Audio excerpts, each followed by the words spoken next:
I want you to imagine um, trying to power this massive, bustling engine. And this engine, it's constantly growing. It never sleeps. The demand on it is absolutely relentless. But it has this fundamental design flaw. Right. It has practically no room to generate its own fuel. It is entirely boxed in. And, well, that is the physical reality of the modern megacity. Yeah, it really They is. cover this tiny, tiny fraction of the Earth's surface, yet they consume, what, two-thirds of global energy? And they produce roughly 75% of all greenhouse gas emissions. Which represents just a profound structural challenge. I mean, we rely on these massive urban centers for, economic growth, for innovation, human development. Exactly. But their energy footprints are just entirely disproportionate to their physical footprints. You have millions of people stacked vertically, demanding massive amounts of power, with almost zero horizontal space to capture it. Right. So, welcome to the deep dive. Today, our mission is to explore how one of the most densely populated, rapidly expanding places on the planet can completely rewire itself for a green future. It's a huge puzzle. It really is. And to figure this out, we are looking at a deeply comprehensive piece of research.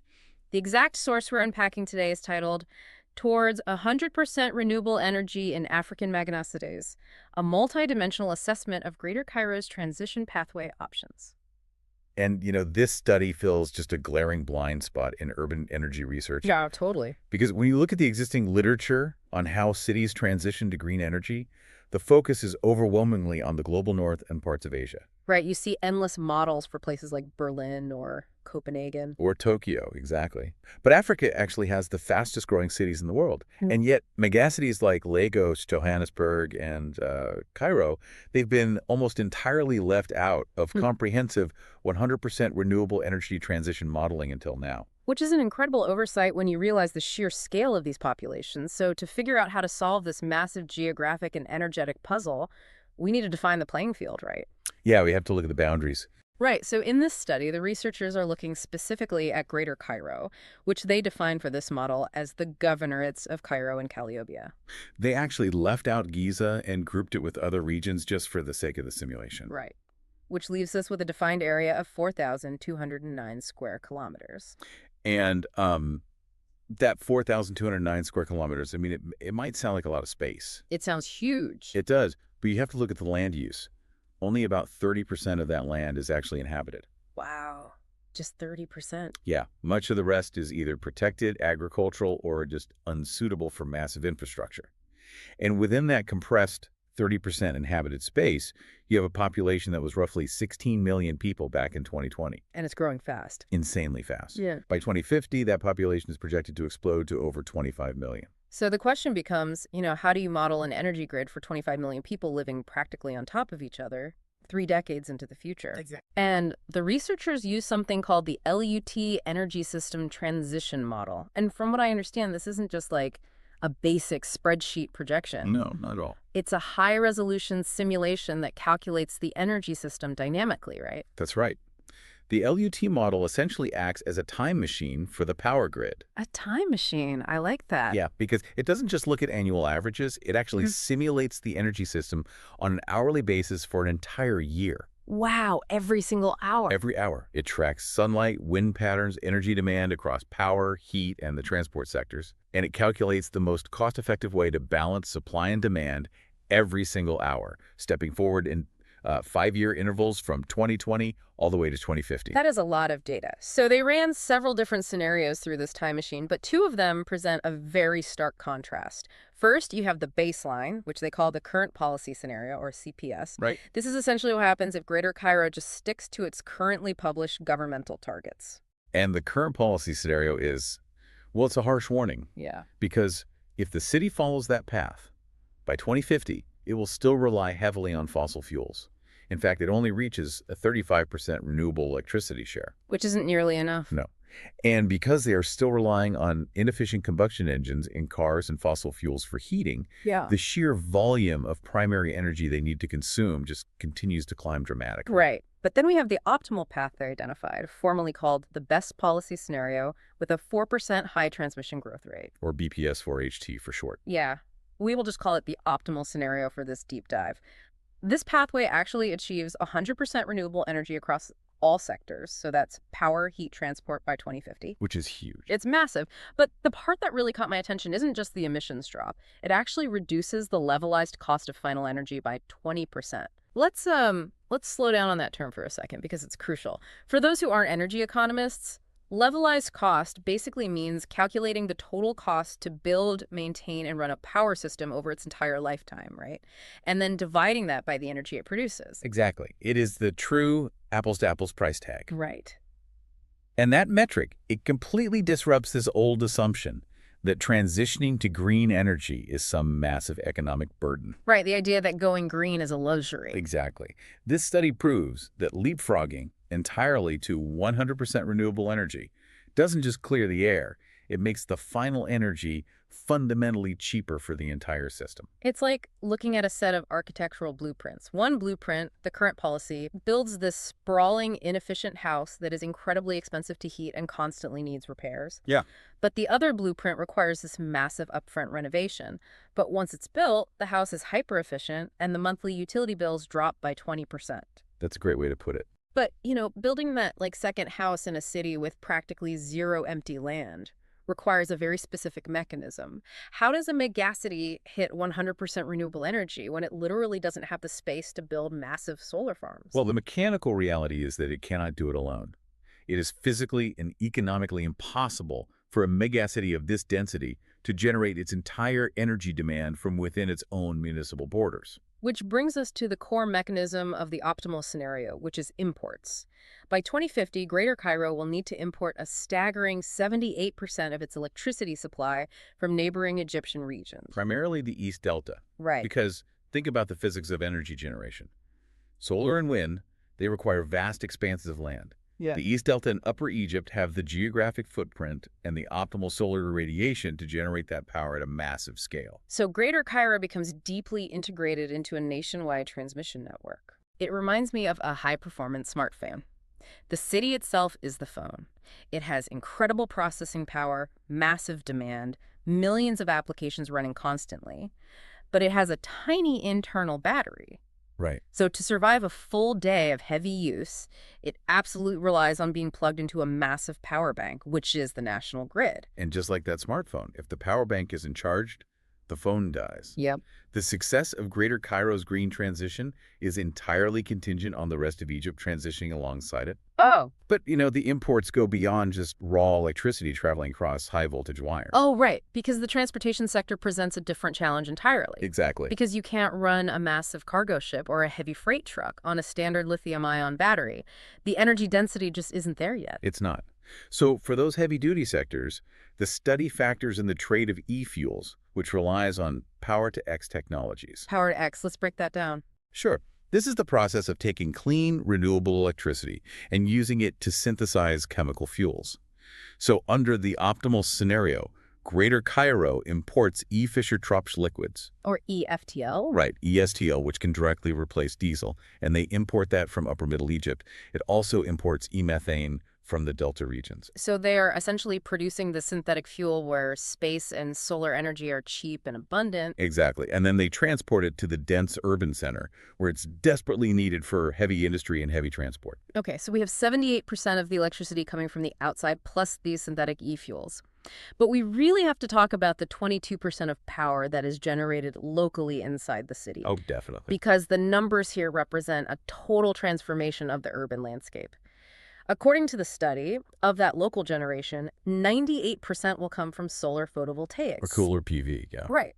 But it's not massive utility companies building these. 39% of that local solar comes from prosumers. The rise of the prosumer is just a fundamental shift in grid architecture. Yeah, let's talk about what a prosumer actually is.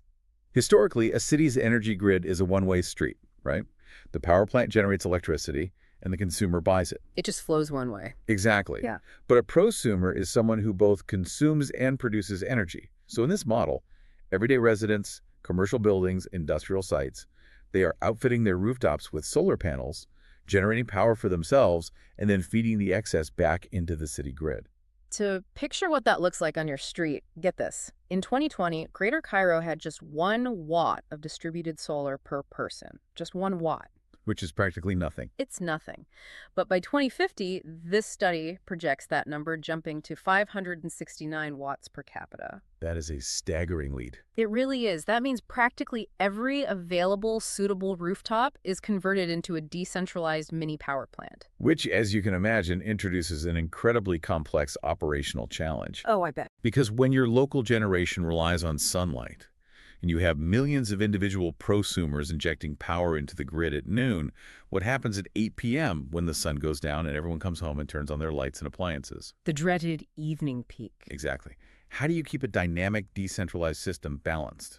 Because if the sun goes down, the demand certainly doesn't stop. So you have to be able to bank that midday surge. And this is where the study leans heavily on two integrated concepts: sector coupling and storage. Sector coupling. Yeah, sector coupling is essentially the process of merging previously separate energy highways. In the past, you used gasoline for cars, you used natural gas for heating, and electricity for appliances. They're totally separate systems. Right. Sector coupling means directly electrifying heat and transport. You replace the gas furnace with an electric heat pump. You replace the combustion engine with an electric vehicle. You couple all those sectors directly to the electric grid. So you're basically putting the entire city's infrastructure onto a single universal currency, which is renewable electrons. Exactly. But wait, doesn't that just make the evening demand spike even worse if everything is running on electricity? It does. And that is why storage is the other half of the equation. The study outlines a dual-layered storage approach. Okay. For short-term, daily fluctuations, the daily breath of the city batteries handle the load. And remarkably, prosumers provide 85% of all battery storage throughput by 2050 in this scenario. Wow, 85%. Yes. Oh. They are storing the excess energy their roof generates during the day, and then their home runs off that battery at night. That completely turns the citizen into the physical shock absorber for the municipal grid. They are buffering the system themselves. They really are, but batteries are only good for daily or, weekly cycles. Right. For long-term, seasonal buffering, say a prolonged period of low wind and heavy cloud cover, the system relies on hydrogen gas storage. Overall, in the optimal scenario, energy storage output covers about 15% of the total final energy demand in Greater Cairo. 15%. Yeah, and without that 15% buffer, the 100% renewable architecture just collapses. This paints a picture of a hyper-interdependent system. I mean, the city needs the surrounding country, the centralized grid needs the decentralized prosumers, the solar panels need the batteries. It's all connected. It is. But I have to push back a little on this reliance on imports. Because in a lot of modern green infrastructure discussions, local resilience is basically the holy grail. Right, the idea of a self-sufficient city. Exactly. Shouldn't a city try to generate all its own power? I mean, what if a crisis severs those high-voltage transmission lines from the East Delta? Isn't importing 78% of your power a massive vulnerability? It's a very logical concern. And it's one the researchers explicitly stress-tested in the study. Oh, they did? Yes. They created an alternative model called the Low Transmission Scenario, or BPSLT. And in this model, they heavily restricted interregional electricity trade. Okay, so a closed system. Basically, they forced Greater Cairo to maximize its own local resources and generate as much power as physically possible within its own borders before it was allowed to import anything from the rest of Egypt. The ultimate go-it-alone approach. Yeah. So what happens when a megacity tries to build a wall around its energy grid? Well, the spatial reality becomes a nightmare. If Greater Cairo is forced to generate its own power, it has to triple the area needed for renewable installations compared to the optimal path. Triple it. By 2050, the city would require 619 square kilometers of land exclusively for energy generation. Wow. Let me put that into physical context for you. 619 square kilometers is roughly 15% of the entire Greater Cairo area defined in this study. Yeah. But we already established earlier that only 30% of that total area is actually inhabited. And you can't just pave over active agricultural land or, the Nile. Obviously not. So when you calculate the actual net available land, forcing local generation means taking up an astonishing 23% of it. Which creates a severe geographic trap. You would literally be competing for land that is desperately needed for housing a population that is growing by nearly 10 million people. Right. You are choosing between a solar farm and an apartment complex. And beyond the spatial impossibility, there has to be an economic penalty for forcing solar panels into suboptimal locations. A massive one. When you force a system to operate under severe land and resource constraints, Efficiency drops and costs skyrocket. Naturally. The study found that forcing local generation in that low transmission scenario makes the levelized cost of electricity 32% more expensive. 32%, that's a huge premium. It is, because you are forced into. The takeaway from the model is definitive. Deep national grid integration is a non-negotiable prerequisite. A megacity functions as a dense node in a much larger national network. So we've essentially solved the physical puzzle of powering the city and the economic puzzle of paying for it. Yes. But this massive shift in infrastructure, deploying 500 watts of solar per person, eliminating combustion engines, integrating heat pumps, that triggers profound side effects for the 25 million people actually living in the system. It does, and this is where the multidimensional aspect of this study truly shines. It doesn't just calculate, techno-economic metrics like grid capacity and land use. It actually quantifies the societal and environmental co-benefits. Which is so important. And the most immediate socioeconomic impact is on the labor market. The job transition. Because Right. if we are moving away from fossil fuels, the upstream extraction jobs like digging for oil and gas, those start to disappear. But building this decentralized grid Yeah. requires immense local labor. The study shows the optimal transition creates 1 million job years in Greater Cairo by 2050. 1 million. Yeah, that is double the jobs compared to sticking with the current fossil fuel policies. Wow. So it completely restructures the value chain. It does. When you rely on fossil fuels, employment is centralized in extraction, processing, long-haul transport. But when you shift to decentralized renewables, putting millions of solar panels on rooftops, installing heat pumps in basements, wiring home batteries, you need an army of local workers. Right. Because the work happens right there in the city? Exactly.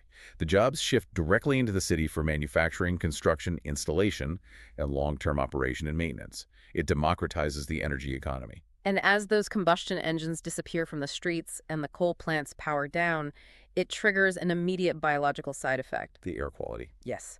Anyone who has lived in a dense megacity knows that air quality isn't just an environmental issue, it is a daily, visible struggle. And this study shows that the optimal scenario results in 55% less cumulative air pollutant emissions compared to the current policy. That 55% reduction directly targets the most dangerous pollutants. By eliminating the combustion of coal, oil, and gas across power generation, heavy industry, and millions of local vehicles, you drastically reduce particulate matter. Like PM 2.5. Specifically PM 2.5 and PM 10, along with nitrogen oxides and sulfur oxides.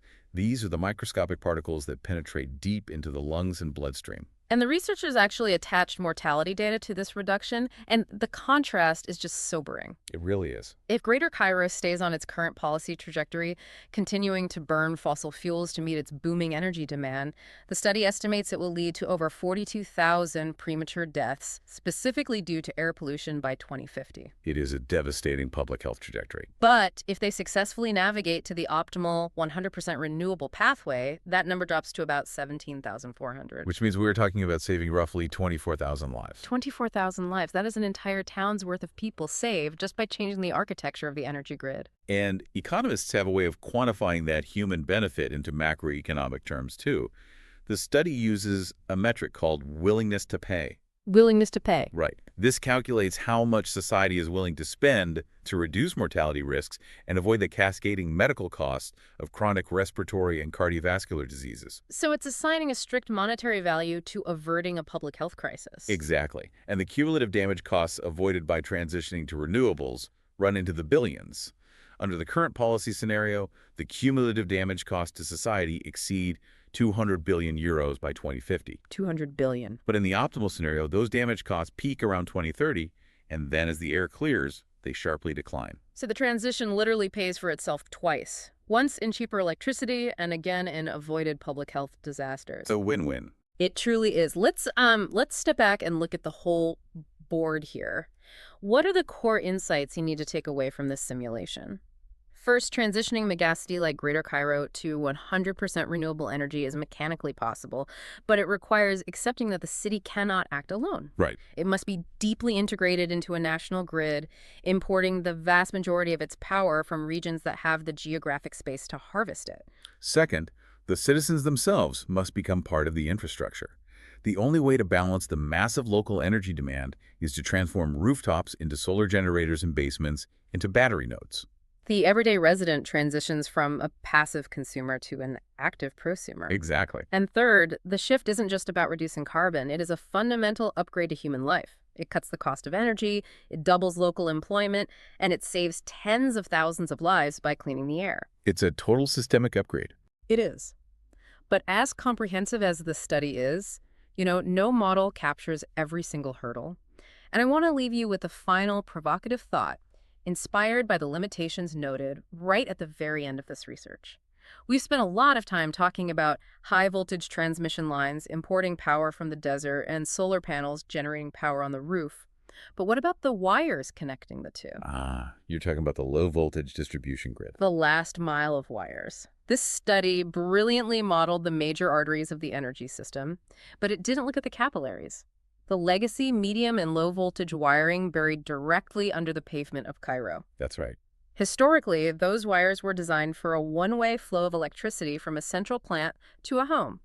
What happens when millions of homes suddenly start pushing solar power back into the grid at the exact same time, dynamically charging and discharging local batteries? It is arguably the greatest hidden engineering challenge of the transition. Can the aging physical infrastructure beneath the streets handle a massive dynamic two-way flow of electricity without failing? That hidden infrastructure might just be the next great frontier in the climate battle. Can the old grid learn new tricks fast enough? It is something to mull over the next time you turn on a light switch or see a solar panel on a roof. Thank you so much for joining us on this deep dive into the energetic future of one of the world's great cities. To read the full methodology and explore the simulation data for yourself, look up the exact source title. Towards 100% renewable energy in African megacities, a multi-dimensional assessment of Greater Cairo's transition pathway options. Keep questioning, keep learning, and we will catch you on the next deep dive.